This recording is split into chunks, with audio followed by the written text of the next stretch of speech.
biz inanırıq ki, növbəti dəfələrdə Şimali Kipr Türk Cümhuriyyəti də bax beləcə Türk Dövlətləri Təşkilatının qeyri-rəsmi zirvə görüşünə ev sahibliyi edəcək. Bu nəyə gətirib çıxardacaq? Ona gətirib çıxardacaq ki, beynəlxalq ictimaiyyət, beynəlxalq birliyin subyektləri görəcəklər ki, artıq rəsmi Lefkoşa çox nəhəng beynəlxalq tədbirlərə ev sahibliyi eləyir. Ev sahibliyi etmək üçün ev sahibliyi o dövlət eləyir ki, o beynəlxalq birliyin tanınmış subyekti olsun.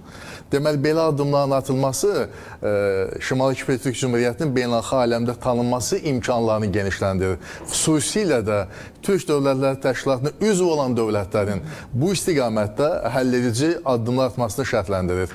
Türkiyə tanıyıb Cümhuriyyəti, Azərbaycan Şimali Kipr Türk Cümhuriyyətinin mövcudluğunu de facto tanıyıb, de jure tanınması istiqamətində ciddi addımlar atılır və bu proses getməkdədir və inanırıq ki, Cənab Prezidentin Şuşada əsasına qoyduğu bu ideya, bu strateji addım, yəni qeyri-rəsmi görüşün kesilməsi, samitin kesilməsi addımı gələcəkdə inteqrasiya prosesini daha da sürətləndirəcək.